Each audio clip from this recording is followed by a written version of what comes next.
तो last class में question number 6 मैंने दिया था करने को। कितने बच्चों से क्वेश्चन नंबर 6 हो गया है?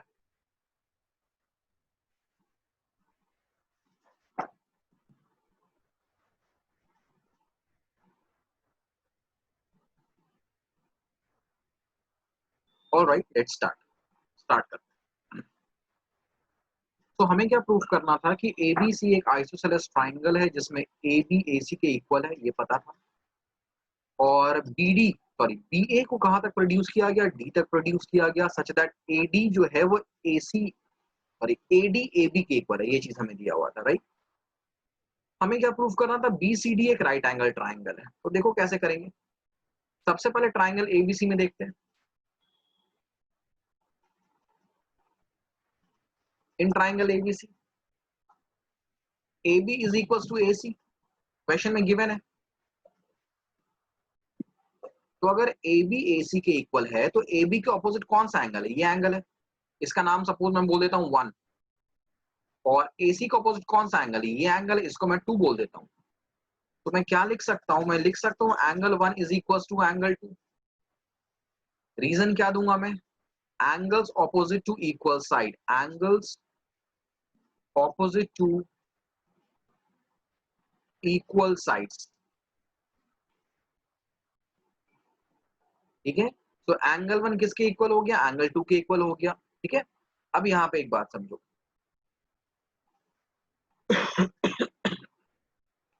अब हमें क्वेश्चन में क्या दिया हुआ है कि AD जो है वो AB के इक्वल है। क्वेश्चन में क्या दिया हुआ है? AD AB के इक्वल है। बट हमें क्या पता है कि AB जो है वो AC के इक्वल है। क्वेश्चन में दिया हुआ है AD AB के इक्वल है, लेकिन हमें क्या पता है AB तो AC के इक्वल भी है। तो क्या हम यहां से लिख सकते हैं देयरफॉर AD जो होगा वो AC के इक्वल होगा? Can it be written? लिखा जा सकता है आराम से। अब देखो ऊपर वाले ट्राइंगल में देखो, इन ट्राइंगल ADC, इसमें AD जो है वो AC के इक्वल है। तो AD के ऑपोजिट जो एंगल है इसको मैं एंगल 3 बोल देता हूं। और AC के ऑपोजिट जो एंगल है उस एंगल को मैं एंगल 4 बोल देता हूं। तो since AD is equal to AC, तो क्या हम लिख सकते हैं कि AD के ऑपोजिट जो एंगल 3 था वो AC के ऑपोजिट एंगल 4 के इक्वल है? लिखा जा सकता है। सेम रीजन होगा यहां पे, सेम रीजन होगा। अब यहां पर देखने की एक चीज समझते हैं। यहां तक किसी बच्चे को कोई डाउट है? नहीं है। अब इसके बाद हम आगे बढ़ते हैं। इसके बाद मैं यहां पे आगे मैं कराऊंगा। हमें पता है कि sum of all angles of a triangle is 180 degree. ठीक है। सो इन ट्राइंगल BCD, हम पूरे बड़े से ट्राइंगल की बात करें, BCD ट्राइंगल की, इस ट्राइंगल में angle B plus angle C, अगर मैं यहाँ पे एंगल C बोल रहा हूं तो मैं कंप्लीट एंगल C की बात कर रहा हूं, जो 1 और 3 दोनों इंक्लूडेड है यहाँ पे, plus angle D is equal to 180 degree. इसे हम क्या बोलते हैं? Angle sum property of a triangle. Lines and angles में हमने ये टॉपिक पढ़ा है। तो angle sum property of a triangle इसे हम बोलेंगे। ठीक है। सो एंगल बी को हम लिखते हैं एंगल 2, एंगल सी को लिखते हैं एंगल 1 प्लस एंगल 3, और एंगल डी को लिखते हैं एंगल 4। ये पूरा किसके इक्वल हो गया? 180 के इक्वल हो गया। ठीक है। अगला स्टेप देखो भाई। अब देखो यहां पर 2 और 1 दोनों एंगल तो इक्वल थे, तो क्या मैं 2 के प्लेस पे 1 लिख सकता हूं? एंगल 2 एंगल 1 दोनों इक्वल थे, तो क्या मैं 2 के प्लेस पे 1 लिख सकता हूं? बिल्कुल लिख सकता हूं। और पहले से यहां पे क्या था? एंगल 1 था। ठीक है।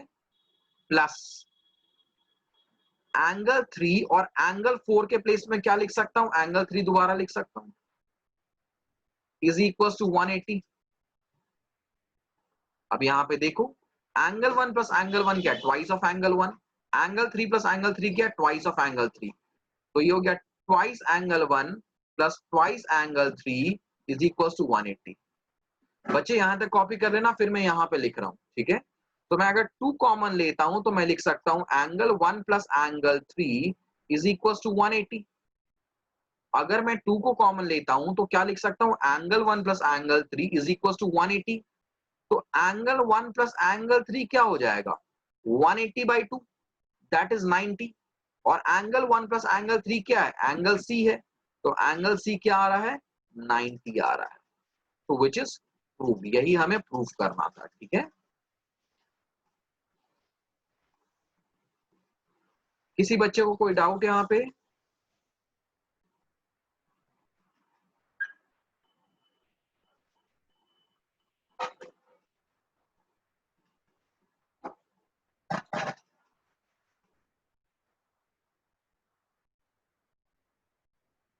ठीक है, इसे कॉपी कर लो, फिर हम क्वेश्चन नंबर 7 देखेंगे।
सभी ने कॉपी कर लिया है? किसी बच्चे को कोई डाउट है, कोई स्टेप जो नहीं समझ में आया?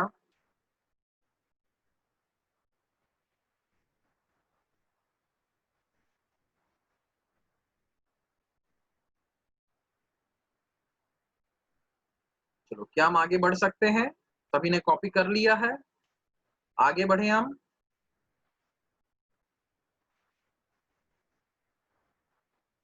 चलो ठीक, नेक्स्ट क्वेश्चन में चलते हैं।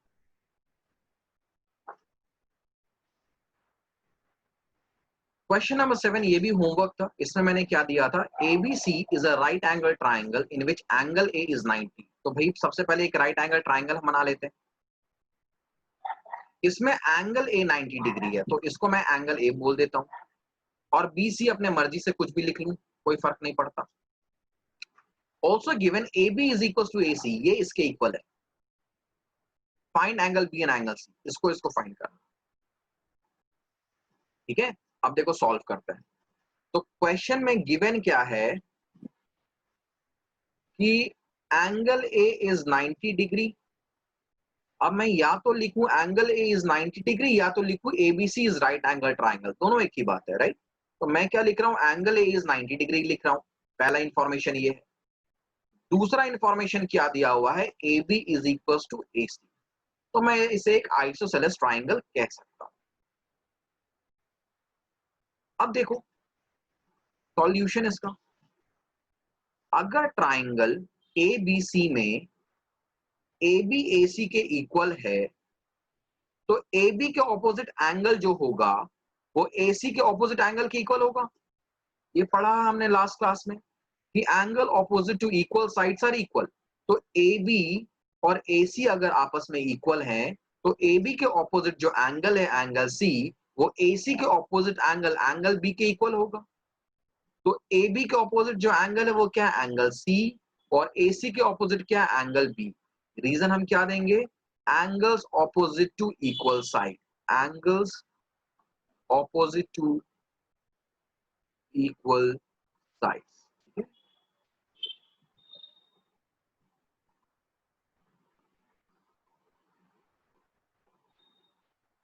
यहां तक बात क्लियर है? ठीक है, तो दोनों इक्वल है, तो मैं क्या करता हूं, इसको x ले लेता हूं, ठीक है, इज इक्वल, या फिर नहीं भी लूंगा तो कोई फर्क नहीं पड़ेगा अगर कोई बच्चा कंफ्यूज हो रहा है तो ऑल्सो हमें पता है कि sum of all angles of a triangle is equal to what, 180 degree.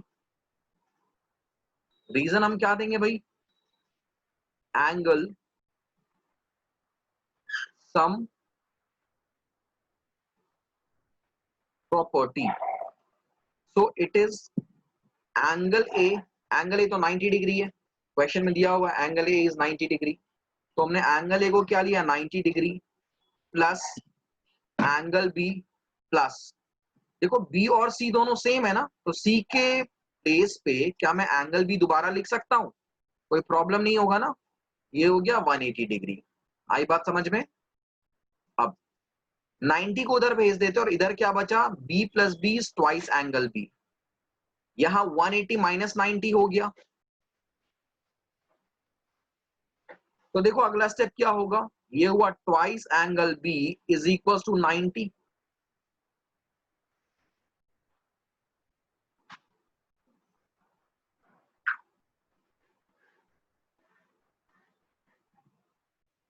तो angle B is equal to 90 by 2 that is 45 degree, ठीक है। तो देयरफॉर एंगल सी भी क्या है 45, क्योंकि क्वेश्चन में क्या दिया हुआ था कि मतलब हमने क्या निकाला था कि एंगल भी एंगल सी के इक्वल है, तो इसलिए अगर बी 45 है तो सी भी 45 है। चिराग पूछ रहा है कि मैंने दो बार यहाँ पे एंगल बी क्यों लिया, भाई अगर मैं नहीं लेता तो ये सॉल्व ही नहीं होता ना, मुझे कम से कम एक एंगल की वैल्यू तो निकालनी थी, तो इसलिए या तो मैं दो बार सी ले लूं या तो दो बार बी ले लूं, एक एंगल निकालूंगा तभी जाके दूसरा एंगल पता चलेगा। दूसरा तरीका ये था कि अगर angle C is equal to angle B मुझे पता है तो मैं इसको किसी के इक्वल मान लू, मान लो मैं ये मान सकता हूं, ठीक है, यहां तक अगर कॉपी हो गया होगा तो मैं रेड पेन से लिख रहा हूं, मैं इसको इक्वल टू एक्स मान सकता था कि एंगल सी एंगल बी की इक्वल है, सपोज वो वैल्यू एक्स है, तो यहां पर मैं बी और सी दोनों के प्लेस पे एक्स एक्स पुट करता, एक्स की वैल्यू निकालता जो 45 आ जाता, तो मैं कहता बी भी 45 है सी भी 45 है, तो दोनों में से किसी भी तरीके से हम कर सकते हैं।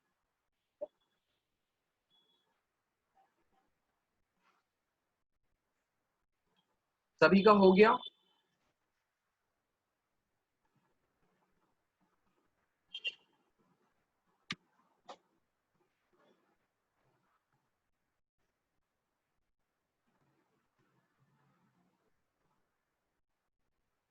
ट्राइंगल्स की कॉन्ग्रुएंसी सभी बच्चों को समझ में आ रही है।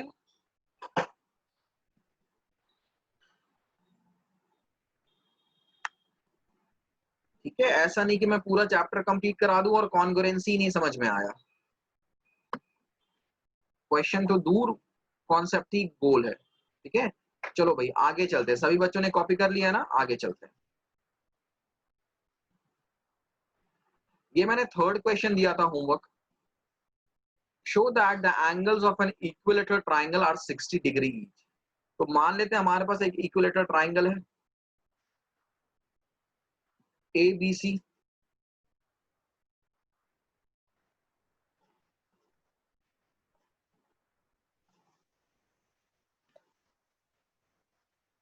भाई चिराग कह रहा है कि बीच बीच में प्रॉब्लम आती है सॉल्व करने में, भाई पहली बार में एक्सपर्ट थोड़ी ना बनोगे, एटलीस्ट 3-4 बार बनाओगे तभी जाए किसी एक मैथ्स के प्रॉब्लम को बिना सोचे करने के लिए एटलीस्ट तुम्हें घर में 5 बार प्रैक्टिस करना होगा, तो छठे बार में क्या होगा, तुम्हारा दिमाग अपने आप चलने लगेगा। ऐसा थोड़ी ना कि एक बार तुमने क्लास अटेंड की और तुम एक्सपर्ट बन गए। मेरे पास कोई जादू की घुट्टी तो नहीं है ना कि मैंने पिला दी और तुम एक्सपर्ट बन गए और फिर तुम करना शुरू किया तुम तो सब बन गया। तो this is how you learn. तो भाई क्वेश्चन में आते हैं, क्वेश्चन में ये कह रहा है show that angles of an equilateral triangle are 60 degree each. तो हमारे पास एबीसी एक इक्विलेटरल ट्राइंगल है, ये दिया हुआ है, तो गिवन है ABC is an equilateral triangle. ABC क्या है भाई, एक इक्विलेटरल ट्राइंगल है, ठीक है, और हमें प्रूफ क्या करना है, इसके सभी एंगल 60 डिग्री है। टू प्रूव एंगल ए हाँ जी जानवीर बोलो। सर मैं इसका आंसर बताओ कैसे सॉल्व करेंगे। बिल्कुल बताओ।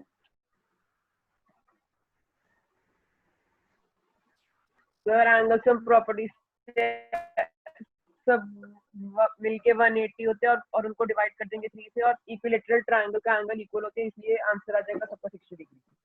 चलो भाई, जानवीर ने ये बताया कि हमें पता है कि इक्विलेटरल ट्राइंगल्स के तीनों एंगल इक्वल होते हैं, तो तीनों को हम x मान लेंगे, x plus x is equal to 180, वहां से x 60 आ जाएगा। बच्चे मैं यहाँ पर एक बात बताना चाहता हूँ कि इक्विलेटरल ट्राइंगल क्या होता है, एक ऐसा एंगल, एक ऐसा ट्राइंगल जिसके तीन साइड्स इक्वल होते हैं, ठीक है। बाय डेफिनेशन इक्वी का मतलब हो गया इक्वल और लैटरल का मतलब हो गया साइड्स। तो इक्विलेटरल ट्राइंगल एक ऐसा ट्राइंगल है जिसके तीनों साइड्स इक्वल हैं, बट कहीं ये नहीं कहा जाता है कि उसके तीनों एंगल्स इक्वल होंगे, वो हम इस प्रॉपर्टी से निकालते हैं। हमने जो प्रॉपर्टी पढ़ा है कि angle opposite to equal sides are equal, उस प्रॉपर्टी को यूज करके हम निकालते हैं कि all the angles of an equilateral triangle are equal. तो हम इसको डायरेक्टली यूज नहीं कर सकते, हम क्वेश्चन में ये यूज नहीं कर सकते हैं कि अगर ए बी सी एक इक्विलेटरल ट्राइंगल है तो तीनों को हम एक्स एक्स एक्स ले लेते, नहीं। हमें पहले शो करना पड़ेगा कि ए बी और सी तीनों इक्वल है, ध्यान देना इस बात को, ठीक है। तो जो हम प्रूव करेंगे उसमें सबसे पहले हम दिखाएंगे कि एंगल ए, एंगल बी और एंगल सी आपस में इक्वल है, तब जाके वो प्रॉपर्टी लगाएंगे, उसके पहले हम नहीं लगा सकते। अब देखो, in triangle ABC A B is equal to A C given है, क्योंकि तीनों साइड्स इक्वल है तो मैं दो साइड्स को इक्वल तो लिख सकता हूं, बात वही है। तो ए बी के ऑपोजिट कौन सा एंगल है, ये। ए सी के ऑपोजिट कौन सा एंगल है, ये। इसका मतलब angle C is equal to angle B. Reason हम क्या देंगे, angles opposite to equal sides.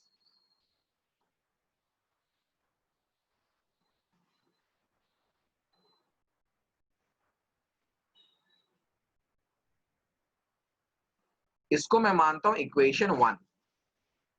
अब ऑल्सो ए बी जो है वो बीसी के भी इक्वल है, ए बी बीसी के भी इक्वल है। तो देखो भाई यहां पे अगर ए बी बीसी के इक्वल है तो ए बी के ऑपोजिट कौन सा एंगल है, एंगल सी। और बीसी का ऑपोजिट कौन सा एंगल है, एंगल ए। तो अगर ए बी बीसी के इक्वल है तो ए बी के ऑपोजिट क्या, एंगल सी। बीसी के ऑपोजिट क्या, एंगल ए, ये भी आपस में इक्वल होगा। इसको मैं बोलता हूं इक्वेशन 2। रीजन सेम होगा, मैं यहां पर नहीं लिख रहा हूं, एग्जाम में तुम्हें लिखना पड़ेगा, नहीं तो नंबर कटेंगे। तो फ्रॉम 1 एंड 2 अगर मैं देखूं तो इक्वेशन 1 में क्या है कि C is equal to B, और इक्वेशन 2 में क्या है, C is equal to A. इसका ये मतलब है कि तीनों एंगल्स आपस में इक्वल हैं। This implies that angle A is equal to angle B is equal to angle C. ठीक है, पहले हमने ये प्रूव कर दिया, अब इसको हम यूज करेंगे, ठीक है। तो अब मैं इसके आगे करता हूं। Now angle A plus angle B plus angle C, ये क्या होगा, 180 डिग्री। रीजन क्या देंगे भाई, एंगल सम प्रॉपर्टी।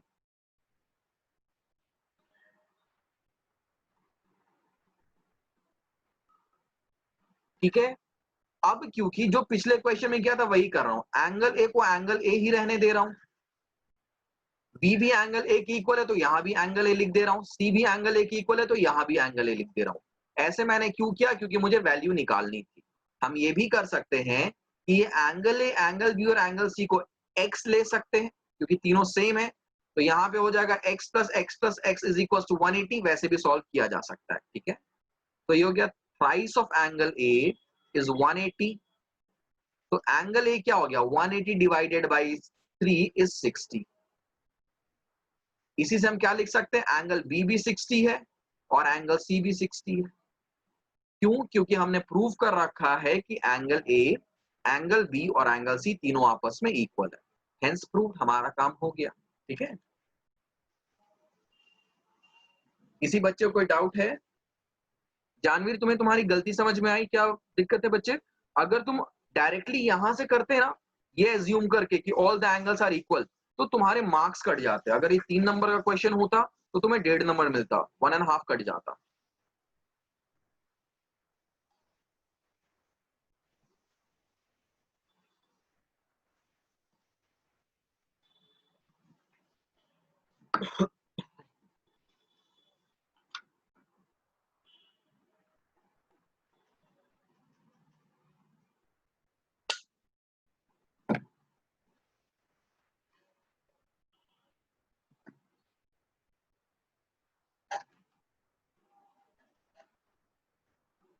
हाँ जी चिराग बोलो। तो सर उन चैट बॉक्स खोल रहा था, उस वजह से hand raise.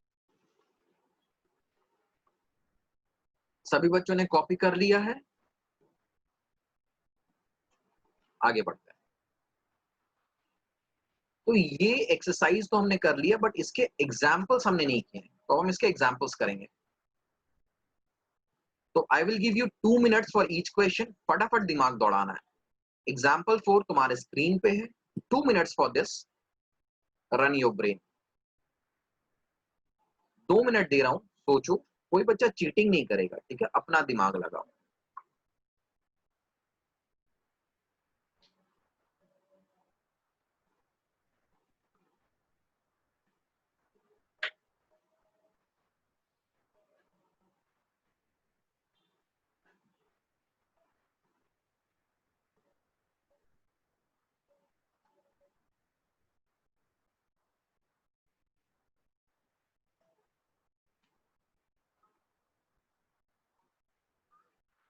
Yes Vriddhi? Sir by mistake hand raise हो गया था, sorry.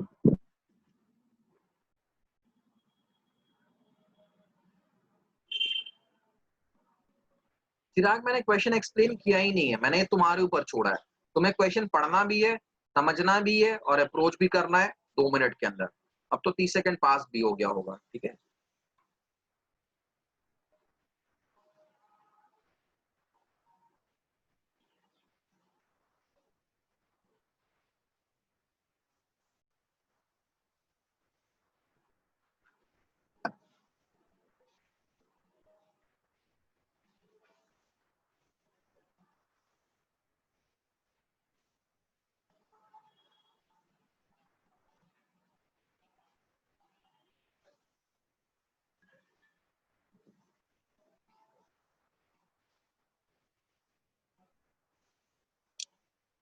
Yes, Vridhi, you are right.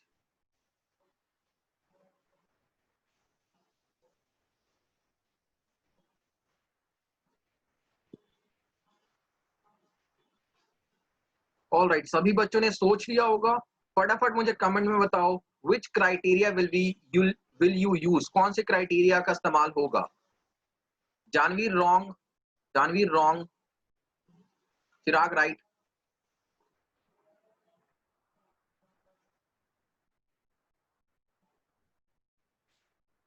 यजत correct. जानवीर उसके इसमें देखो किसके बाद क्या आ रहा है, 2 एंगल एक साइड, ये तो ठीक है, बट तुमने कुछ गड़बड़ किया उसमें। Okay okay, fine fine Janveer. Yes Vansh? Sir मैं चैट नहीं कर पा रहा, मैं चैट पे दबा रहा हूँ तो वो ऑप्शन ही डिसेबल दिखा रहा है। तुम एक बार अपने आप को डिस्कनेक्ट करके दोबारा ज्वाइन कर लो।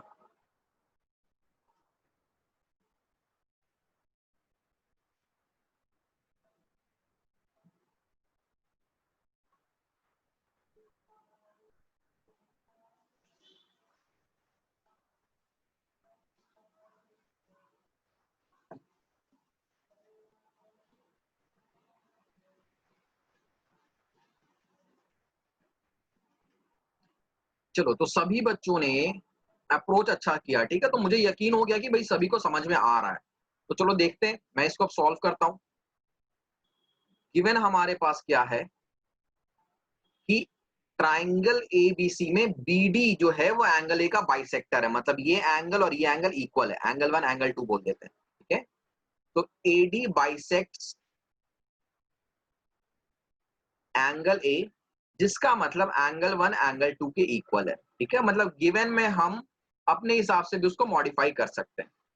और दिया हुआ है कि ये जो एडी है ये बीसी पे परपेंडिकुलर भी है, AD is perpendicular to BC also.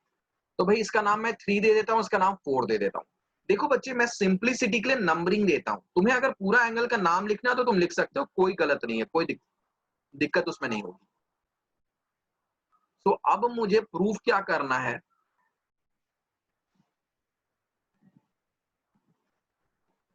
कि AB is equal to AC। तो भाई AB अगर AC के इक्वल होगा तो वैसे ही आइसोसेलेस प्रूफ हो जाएगा, मतलब मुझे प्रूफ यही करना है। अब प्रूफ करते हैं। AB और AC कौन से दो ट्राइंगल का पार्ट है? ABD का और ACD का। तो in triangle ABD and triangle ACD, ABD और ACD में देखो भाई, angle 1 is equal to angle 2 given है। अब गिवन के जगह हम ये भी लिख सकते हैं AD बाइसेक्स एंगल ए, और कोई बच्चा चाहे तो ये भी लिख सकता है AD bisects angle A. AD और AD क्या है? कॉमन है।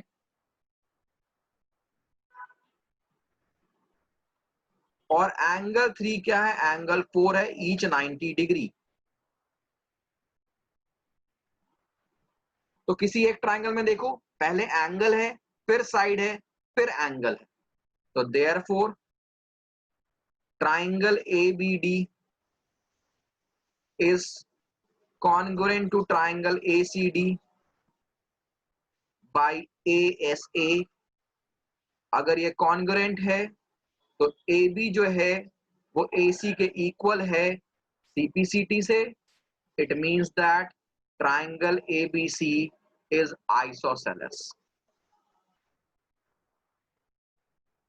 अच्छा, एक यहाँ पे बात ध्यान दो, बहुत सारे बच्चे क्या करते हैं ना, जैसे ही एंगल 1 एंगल 2 की जगह वो angle A is equal to angle A लिख देंगे। That is wrong. Angle A मतलब ये कंप्लीट एंगल की हम बात कर रहे हैं, ठीक है।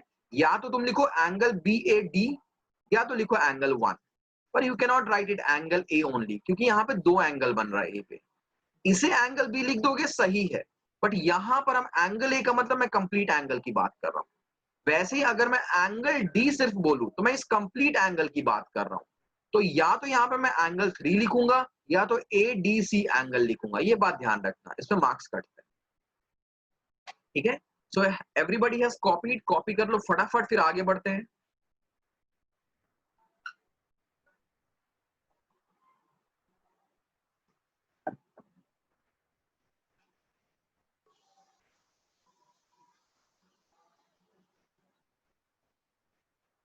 सभी ने कॉपी कर लिया है ना? आगे बढ़े, आगे बढ़े हम, ठीक है। अगले क्वेश्चन में चलते हैं।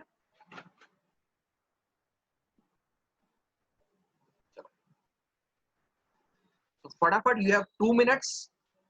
क्वेश्चन पढ़ना है, समझना है, और कौन सा क्राइटेरिया लगेगा ये मुझे चैट में बताना है।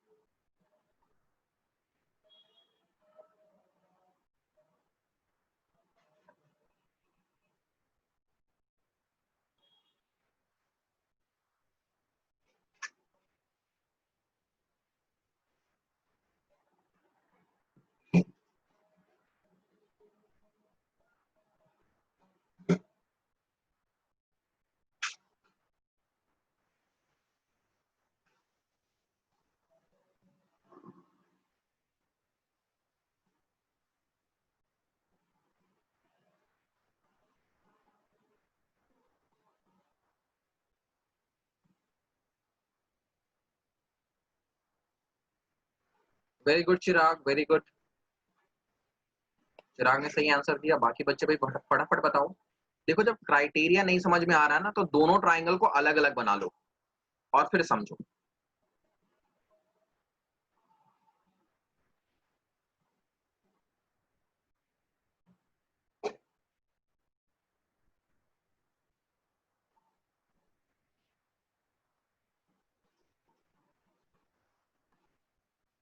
No Yajat, wrong.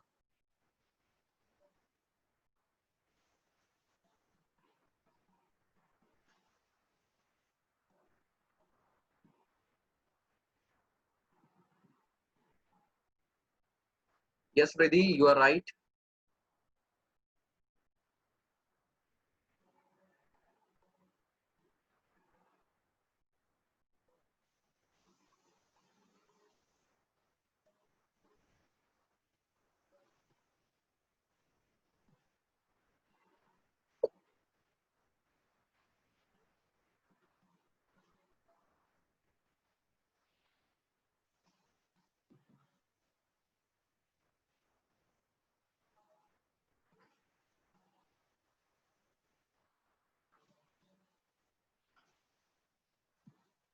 Yes Janvi, तुम्हारा भी सही है। ऑलराइट यजत, सही है। अब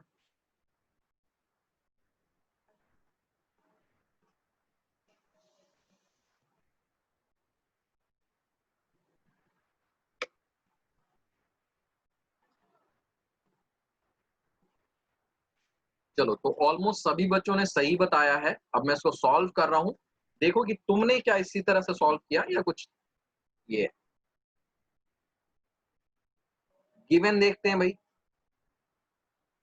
गिवन है E and F are respectively the midpoint of equal sides AB and AC। तो सबसे पहले AB AC के इक्वल है।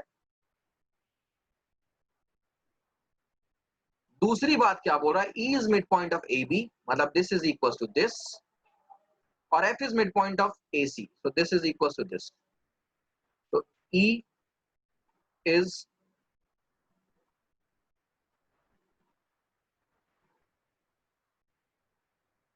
midpoint of AB,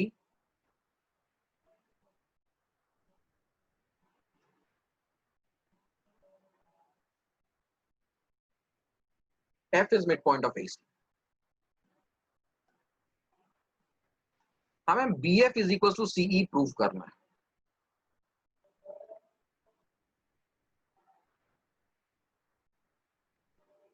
अब सबसे पहले क्या देखना होगा कि BF और CE कौन से ट्राइंगल के पार्ट है। तो BF इस ट्राइंगल का पार्ट है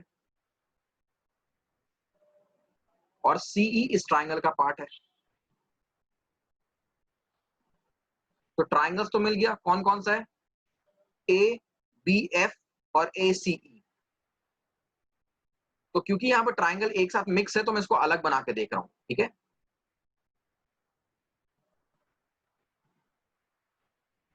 ये हो गया मेरा ABF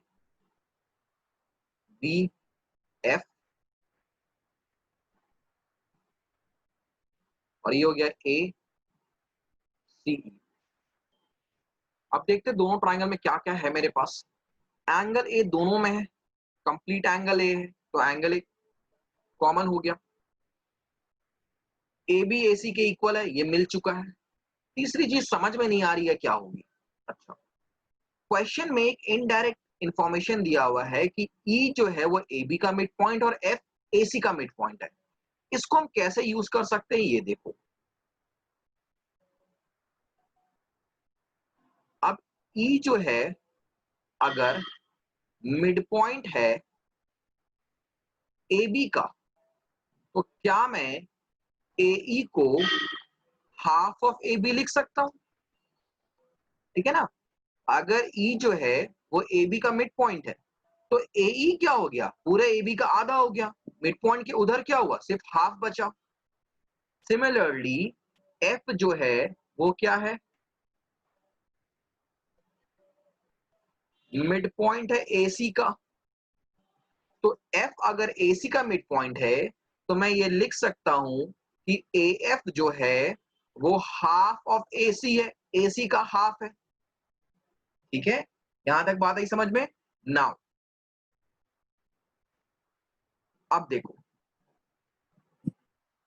AB is equal to AC given है। तो अगर AB AC के इक्वल हो गया तो क्या मैं दोनों साइड हाफ मल्टीप्लाई कर सकता हूं। मैं किसी भी इक्वेशन में दोनों साइड सेम वैल्यू को मल्टीप्लाई कर सकता हूं, कोई फर्क नहीं पड़ेगा। तो हाफ ऑफ AB क्या है, AE। और हाफ ऑफ AC क्या है, AF। इसको मैं देता हूं इक्वेशन 1। तो अब वापस अपने ट्राइंगल पे आते हैं। मुझे AF जो है वो AE के इक्वल मिल गया है। तो क्या आया भाई, एस साइड एंगल साइड से दोनों ट्राइंगल कॉन्ग्रुएंट है। ठीक है, समझ में आ गया। अब बस इसको लिखना है यहां पे।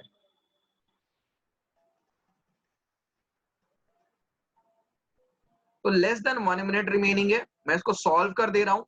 अगले सेशन में जैसे ज्वाइन करोगे कॉपी कर लेना, ठीक है।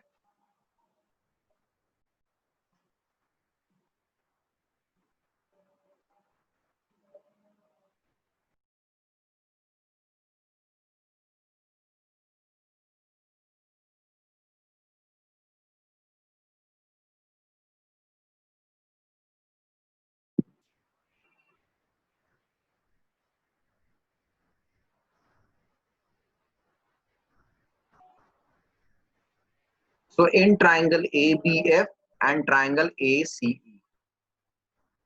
क्या क्या है भाई, AB is equals to AC given है, angle A is equals to angle A common है, और AF ध्यान देना है, ट्राइंगल ABF के नीचे उन्हीं की उसी के हमें पार्ट्स लिखने हैं, ठीक है। तो AF is equals to AE, ये कहां से आया, फ्रॉम 1। तो देयरफॉर क्या लिख सकते हैं हम, therefore triangle ABF is congruent to triangle ACE। क्या क्राइटेरिया लगा भाई, SAS से।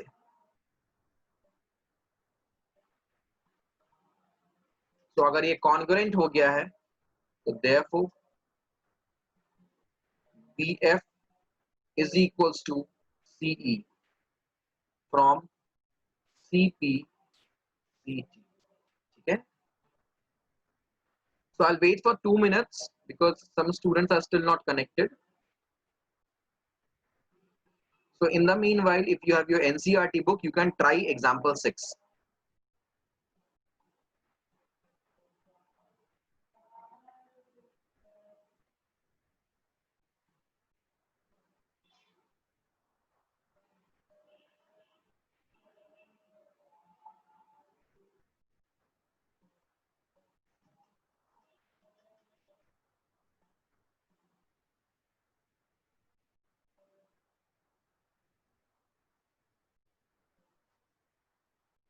Fine. So let's move to example 6. So this is the question.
Fine. So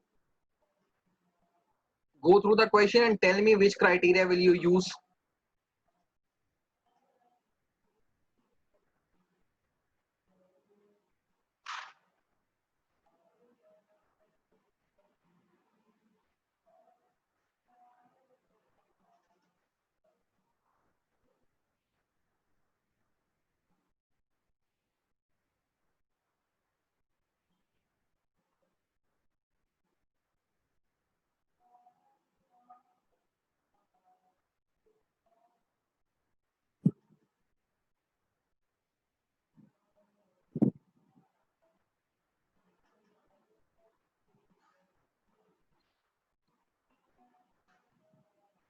All right.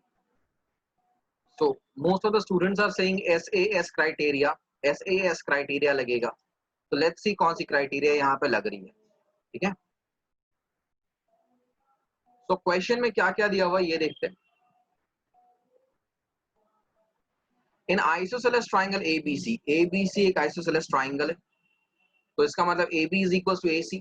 Given क्या क्या है?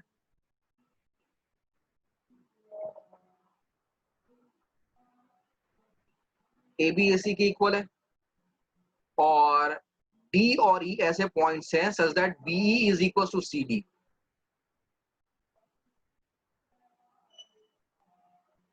हमें क्या प्रूफ करना है? That AD is equals to AE. हाँ जी चिराग बोलो.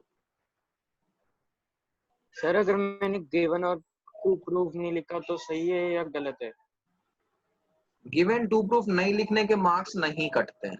ठीक है, ये हम अपने लिए लिखते हैं. Okay, और डिपेंड करता है तुम्हारे स्कूल के टीचर पे. अगर वो कहती कि भाई लिखना है तो तुम्हें लिखना है, और कहती नहीं बिना लिखे काम चल जाएगा तो चल जाएगा. तो it's on your school teacher what she demands. अब यहाँ पर हमें क्या प्रूफ करना है? AD और AE. तो भाई AD और AE अब थोड़ा सा कंफ्यूजिंग है भाई. AD और AE जो है किस AD और AE जो है वो किस ट्राइंगल का पार्ट है? इसको दो तरीके से कर सकते हैं. ठीक है, तो पहले मैं बोल दूं अगर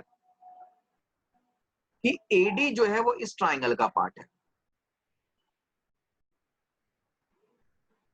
तो कुछ गलत तो मैंने नहीं बोला. AD इस ट्राइंगल का पार्ट है. ठीक है, और मैं ये बोलूं कि AE को मैं इस ट्राइंगल का पार्ट लूंगा.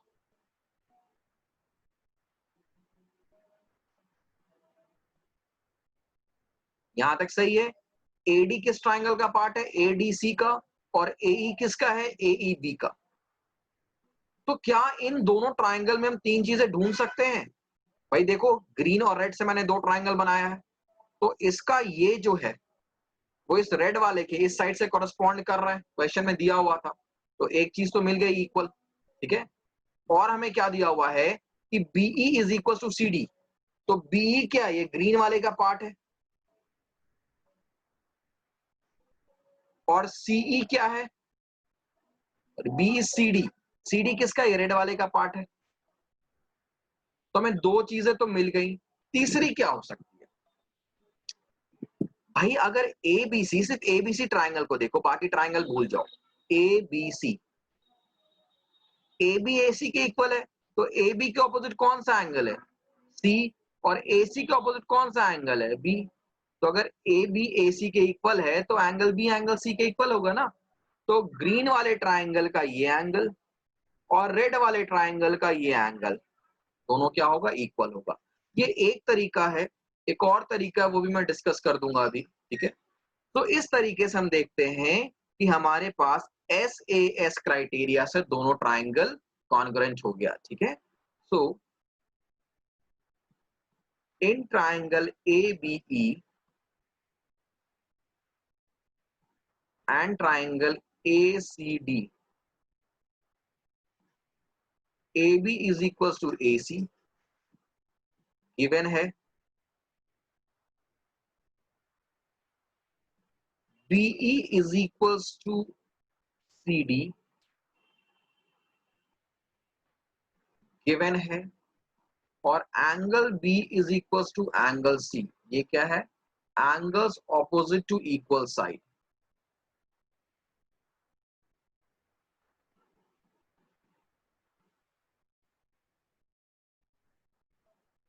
ठीक है, तो देयरफॉर देखो भाई क्या आ रहा है?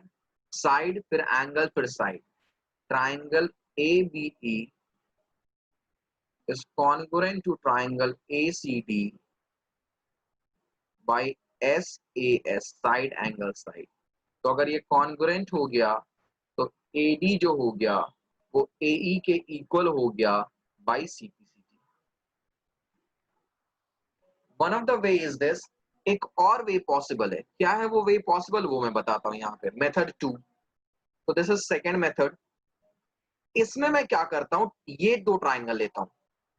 ट्राइंगल ए बी डी और ट्राइंगल ए सी डी, मतलब ये दो ट्राइंगल्स।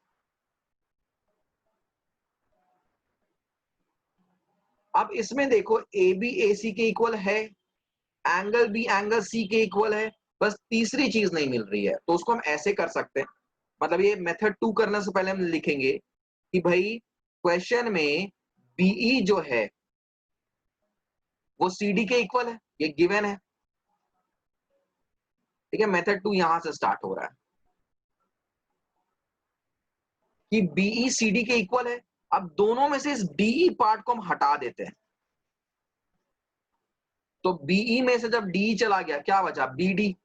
तो मैं यहां पे क्या कर रहा हूं, दोनों साइड डीई को सब्ट्रैक्ट कर रहा हूं।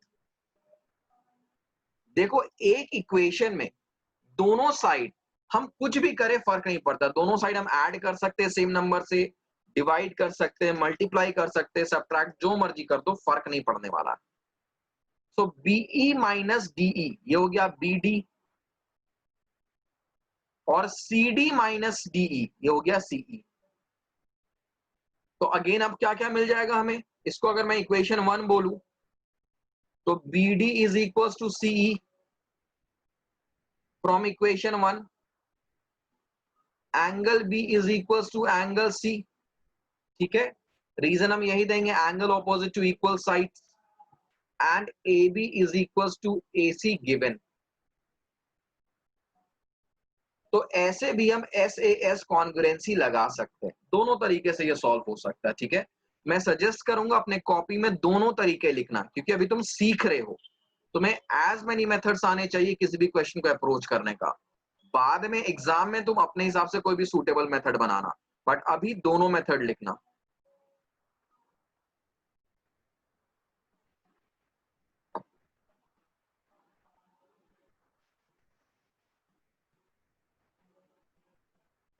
ठीक है, कॉपी हो जाए मुझे बता देना।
सभी ने कॉपी कर लिया है, कॉपी हो गया, दोनों मेथड्स कॉपी करने हैं। ठीक है,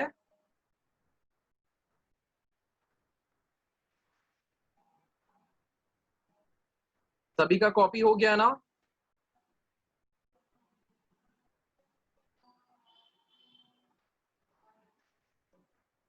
सभी का कॉपी हो गया, चलो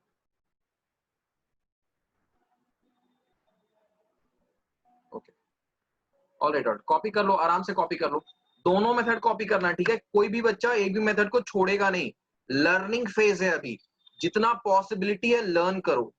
मेरा काम है तुम्हें सारी पॉसिबिलिटी लर्न कराना, एग्जाम में तो तुम अपना दिमाग खुद से चलाओगे।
ऑलराइट, तो स्टूडेंट्स देखो मैंने सारा अप्रोच ट्रायंगल में सिखा दिया, अब बस उस अप्रोच को थोड़ा रिफाइन करना, नए क्वेश्चन से उसको दिमाग को और प्रैक्टिस करवाना है।